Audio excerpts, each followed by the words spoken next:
When I came to the meeting tonight, I wasn't quite sure what I was coming to. When I came through the door, I was left in no doubt at all. It was entitled Jesus and Muhammad, and thank you for putting Jesus first. I'm sure you'll accept that you did not put the case for Christianity as a Christian would put it. I'm sure you, and that I can understand in an audience of this kind of was already persuaded towards the Muslim way of thinking. Indeed, I would say that I, as an individual, would respect the Quran. I'm afraid you did not respect my holy book, which is the Bible, in quite the same way. In fact, I'm a teacher, and in my classroom, I've got a television which is fixed to the wall. And on the top of the television, there's just room to put the Quran, because I respect, I've got Muslim children in my school, and I know you respect your book, and I put it in the highest place. So I do that. I put it in the highest place. Now, what I'm saying to you is this: you've not really given, in my opinion anyway, the Christian loving and forgiving, these are the two essential things, although you denigrate forgiveness for some reason, as highly as I would. But more than that, perhaps you answer this point. Muhammad, you talked a lot about Jesus, you talked a lot about our holy book. We're not talking much about Muhammad, or indeed the Quran too much, apart from the missionary aspect of it.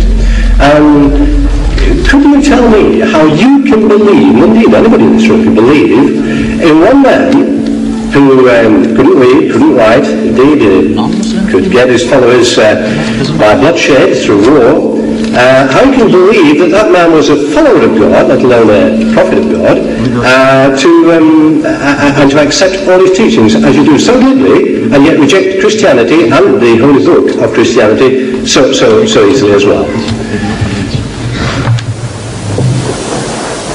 You see, you have thrown in so many things in this little contribution of yours, that how can we believe in a man who was illiterate and who by bloodshed, who had spread his faith, converted the people. Now with regards to the man being unlearned, this is a fulfillment of the prophecy in your book, a fulfillment. The book of Isaiah, chapter 29, verse 12. It says there, and the book is given to him that is not learned. The book, please. The book is given to him that is not learned, saying, read. And he says, I am not learned. Now, if you look for in the religious history of man, in the Bible, you will never find an occasion where any prophet of God, when given the message of God, he says, I'm not learned. But if you read any biography of Muhammad, any, written by Muslims or non-Muslims, they will tell you that the first revelation that was given to him in Ghar Hira, the Mount of Hira, when the angel of God comes to him and commands him in his mother tongue, he says, Iqra, read.